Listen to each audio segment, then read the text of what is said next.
हमारी केंद्र सरकार की गलत नीतियों के दुष्परिणाम है। क्योंकि भारत का मित्र सदैव ईरान रहा है। ईरान जरूरत के अनुसार जितना भी पेट्रोल, डीजल, तेल या गैस की जरूरत पड़ती थी वो खुले मन से आपूर्ति करता रहा है। लेकिन इस दिनों जिस तरीके से माननीय प्रधानमंत्री जी इजराइल और अमेरिका के झांसे में आकर गलत कदम बढ़ा दिए, उसके दुष्परिणाम कुछ भोगने पड़े। यद्यपि अब माननीय प्रधानमंत्री जी ने शायद एहसास किया है, ईरान से दोस्ती का हाथ फिर से बढ़ाने की कोशिश की। अगर ये सिलसिला आगे चलता रहेगा तो समस्या हल जरूर होगी, लेकिन वर्तमान में जो संकट है इसके लिए जिम्मेदार कहीं न कहीं हमारी केंद्र सरकार की गलत नीति है।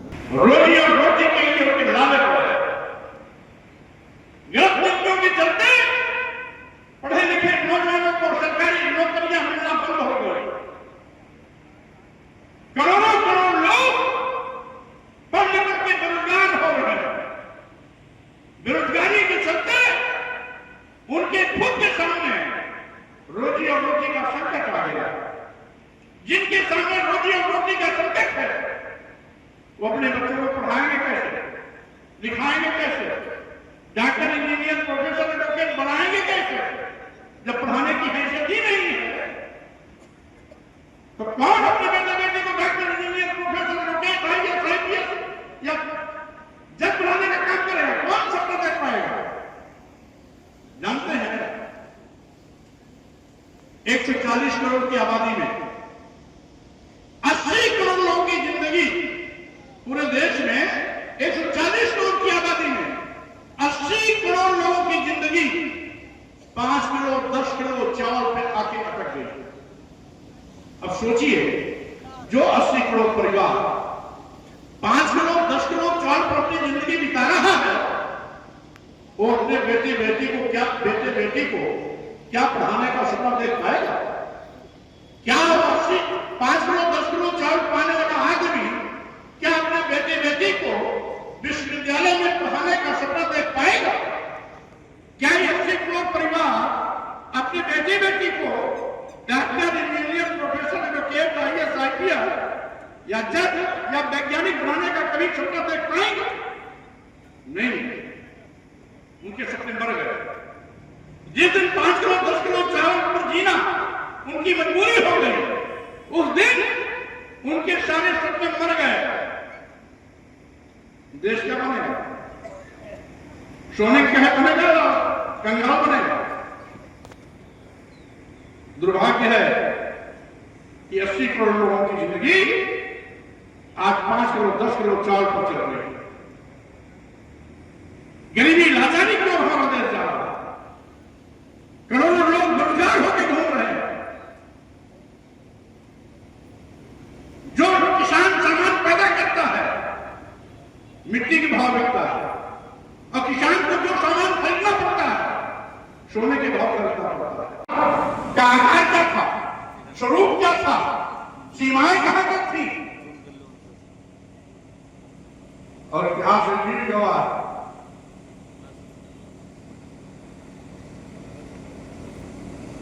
आज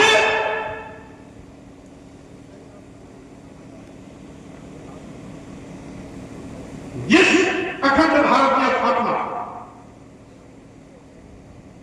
चंद्र मौर्य ने किया, उस अखंड भारत का पूर्ण स्वरूप सम्राट अशोक ने तैयार किया और चंद्र मौर्य सम्राट अशोक के ग्रैंडफादर बाबा, जिन्होंने विश्व विजेता सिकंदर की पूरी फौज को, सेनापति सहित पूरी फौज को अपने कदमों में झुकवा लिया, बंधक बना लिया, और विश्व विजेता सिकंदर का सेनापति शिवकर पूरे भारत से लुटे हुए सामान को, सोने चांदी हीरे जवाहरात को चंद्रगुप्त मौर्य के कदमों में रखने के लिए मजबूर कर दिया था। वो चंद्रगुप्त मौर्य थे जिनकी तलवार से सिकंदर की पूरी सेना को परास्त करना पड़ा था। ऐसे लोग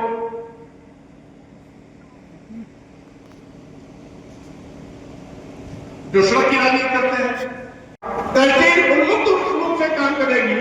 थाना तहसील विकासखंड को किसी पार्टी का कार्यालय नहीं बनना चाहिए, और जो लोग बनाते हैं इसका मतलब कहीं न कहीं उनके अंदर दलाली के कीड़े लगते रहते हैं।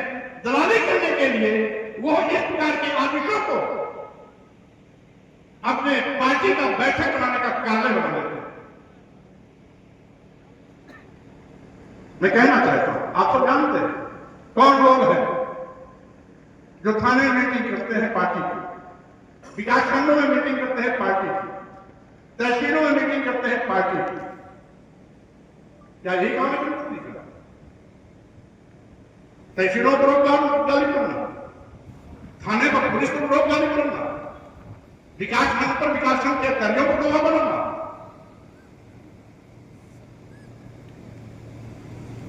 और जो कभी कुछ भी नहीं है, जब उनके नाम पर सरकारी संस्थान बन सकते हैं, प्रतिष्ठान बन सकते हैं, शोध संस्थान बन सकते हैं, सरकारी विश्वविद्यालय बन सकते हैं, तो सम्राट अशोक के नाम पर गेट बनाने में आपकी नानी क्यों मटकी है? आपके पेट में दर्द क्यों होता है?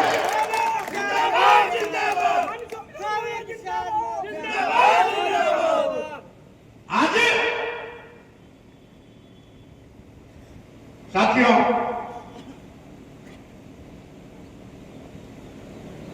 हीरे की जानकारी जो भी कर सकता है, सड़क छाप नहीं कर सकता। सम्राट अशोक क्या थे?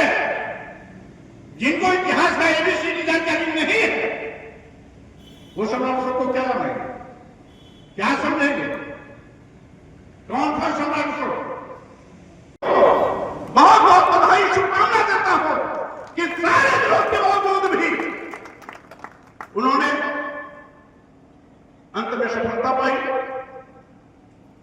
और जिसका परिणाम है कि ब्लैक जी के द्वारा आज आप देश सम्राट अशोक द्वारा का लोकार्पण।